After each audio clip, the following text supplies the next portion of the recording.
전 법무부 장관님이 오늘 증인으로 나오셨으니까 증인이라고 이야기하고, 그 다음에 피고인 행안부 장관, 전 행안부 장관은 피고인이라고 지칭하고 물어보겠습니다. 그러니까 거두절미하고 이 핵심적인 내용만 물어보도록 하겠습니다. 그 증인이 2025년 12월 3일 계엄 선포 당일에 대통령실에 오게 된 경위가 어떻게 되시나요? 간단하게만 말씀해 주십시오. 24년 12월 3일. 예, 대통령의 전화를 직접 받고 가게 되었습니다. 네. 증인은 대통령실 도착 이전에 뭐 계엄 선포에 관한 언지를 받은 적은 없으셨죠? 전혀 없습니다. 그 대통령 그 집무실에서 피고인이 그 다음에 들어왔는데 그때까지의 상황에 대해서 여쭙겠습니다.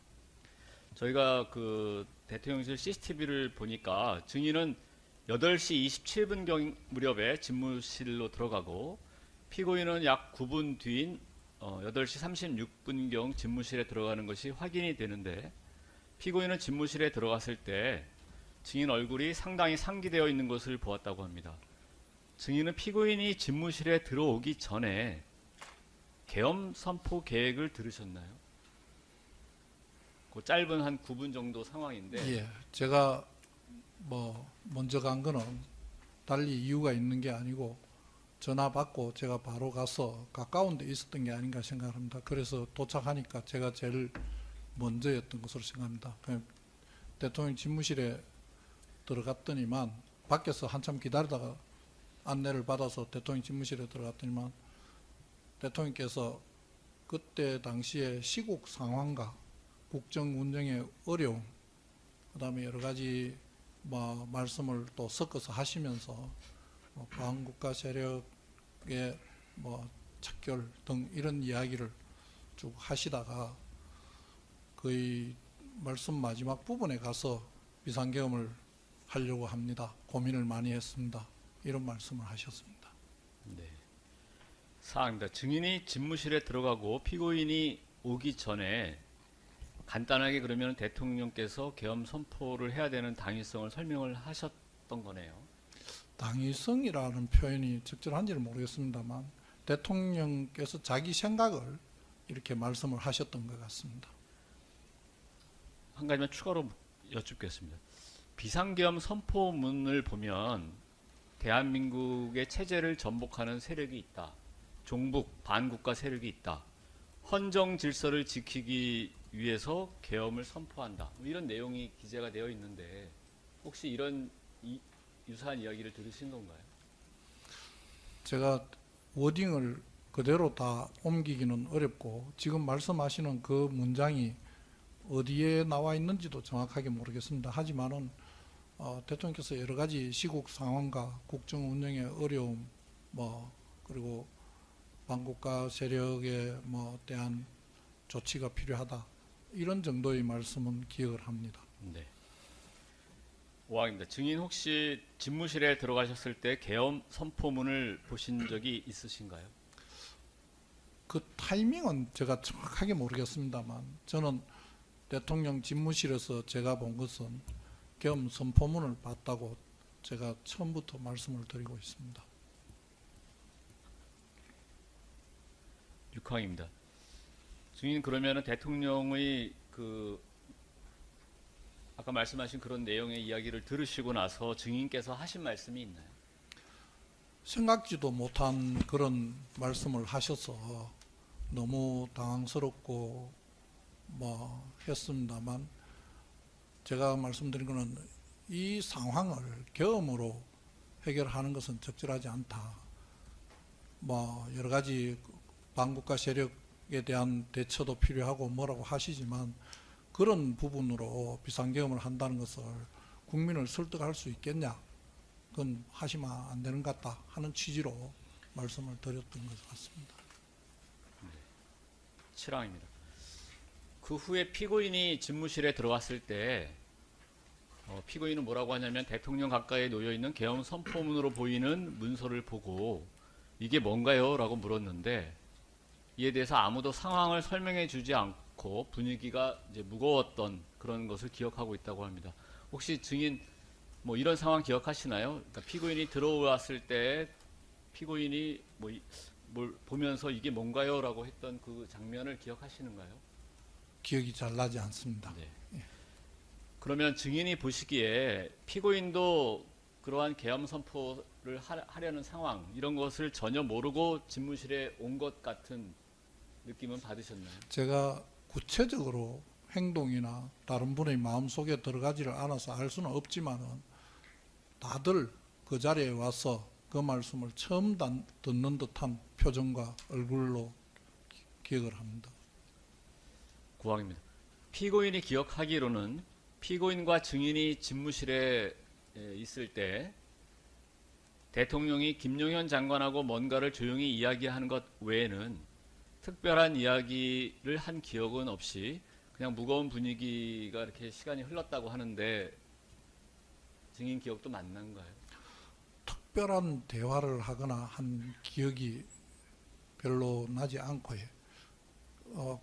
저 뒤에 들어오신 분들에게도 뭐 제가 들은 이야기와 비슷한 취지의 그런 말씀을 하면서 계엄을 결심했다 하는 이야기를 하신 게 아닌가 지금 그런 생각이 듭니다. 예.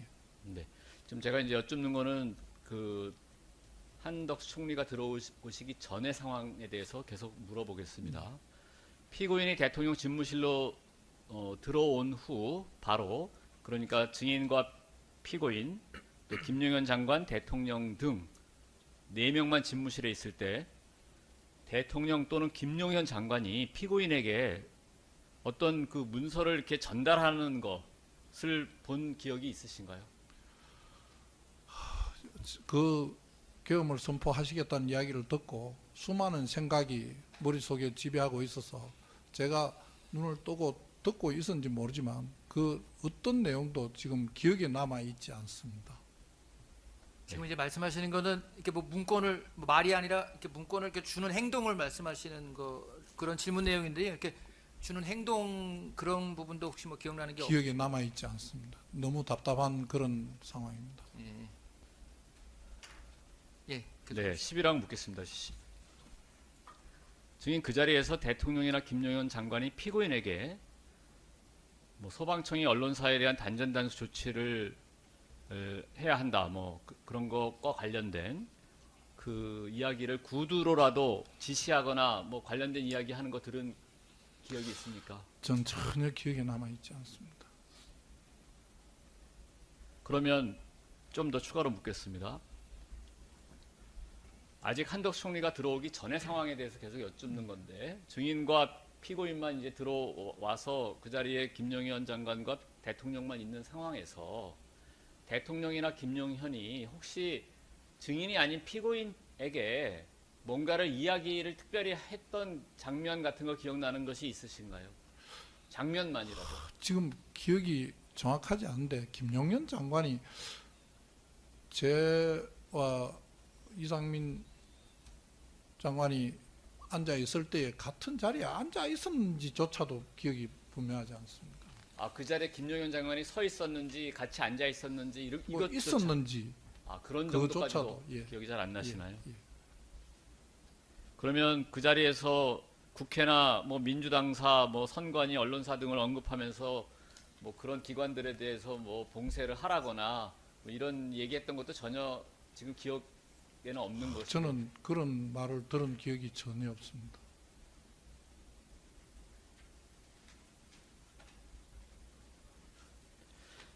그러면 그냥 달리 물어보겠습니다. 증인과 피고인만 이제 들어온 상황, 한덕수 총리가 들어오기 전 상황에서 혹시 기억나는 것은 어떤 장면이라도 좋은데 혹시 기억나는 부분이 있습니까?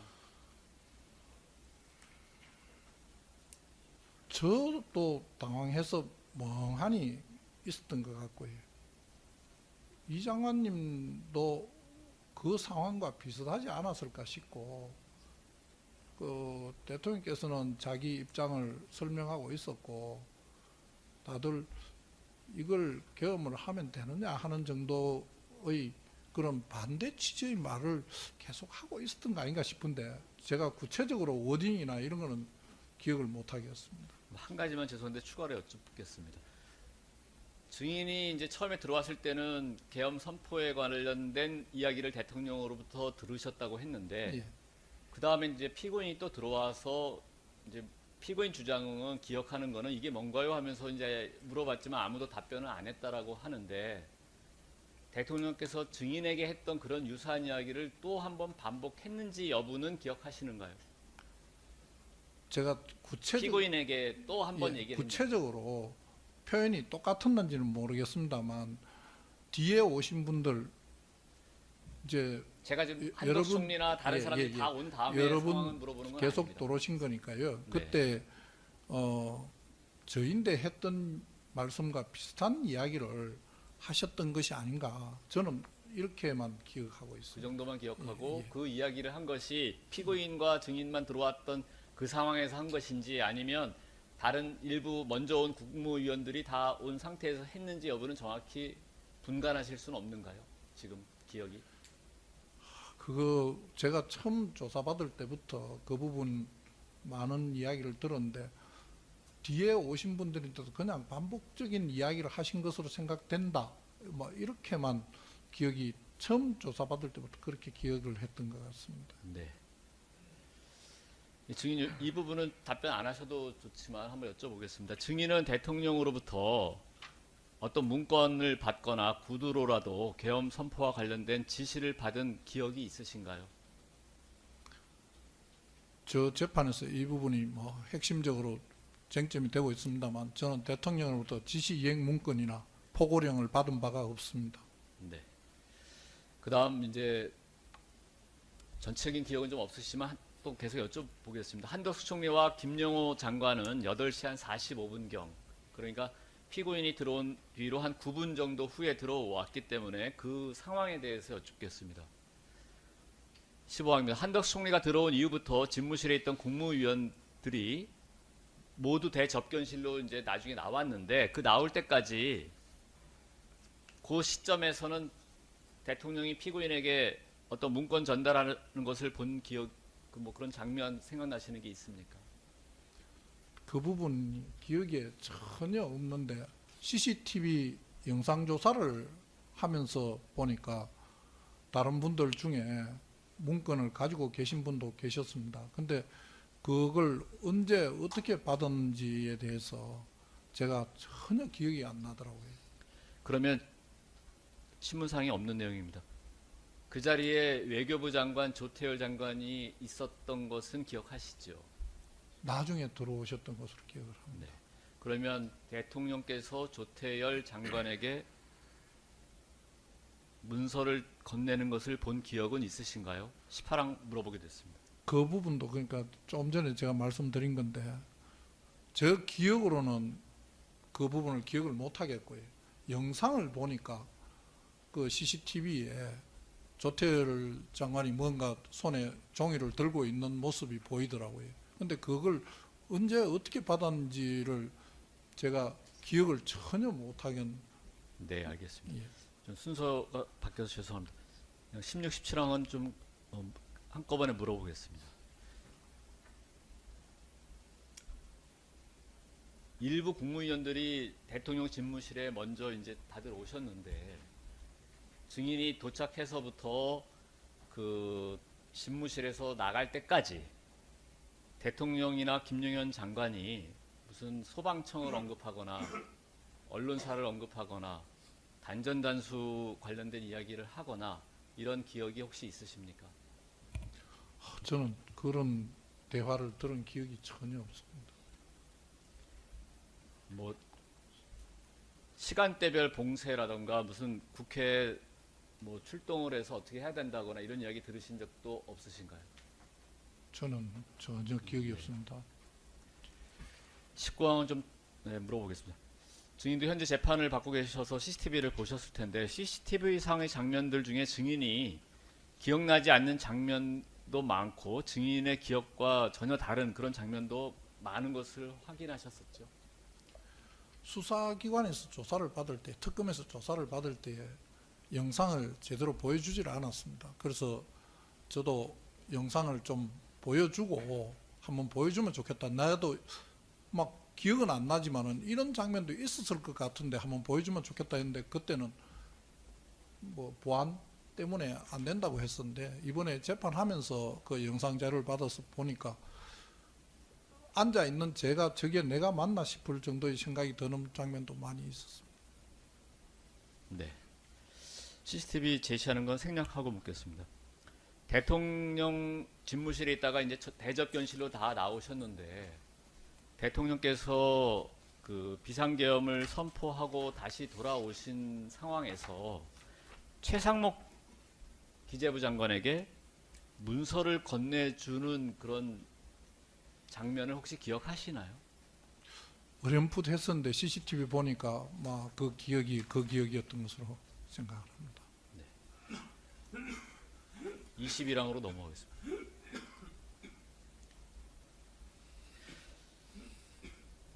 (21항의) 앞부분은 뭐 표정이고 하기 때문에 묻지 않고요. 뒷부분만 묻겠습니다.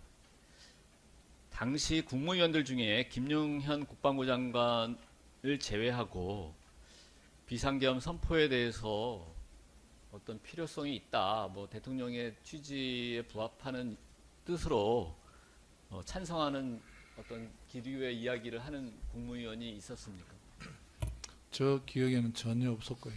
단지 모두가 표현 방법은 다르지만 비상계엄에 반대하는 취지와 입장이었던 것으로만 기억을 합니다.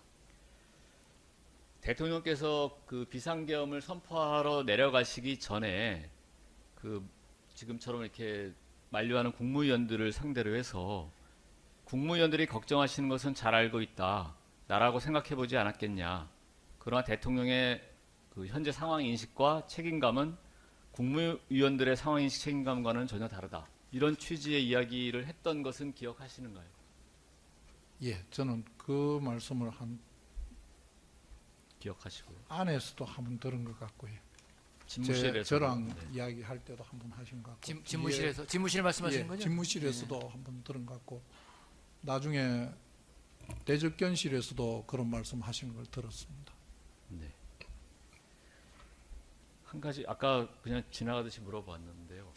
종북 세력 뭐 이런 이야기도 계엄 선포문에는 지금 들어 있거든요. 혹시 그런 이야기도 들었던 기억이 있습니까? 제가 아까 말씀드렸던 건데 반국가 세력 뭐 이런 취지의 말씀을 하셨던 것 같습니다. 그렇지만은 제 생각에 반국가 세력이라고 하더라도 계엄으로 대처할 일은 아니다. 그런 생각을 해서 대통령께 하시면 안 된다고 말씀을 드렸던 것 같습니다. 네, 23항입니다.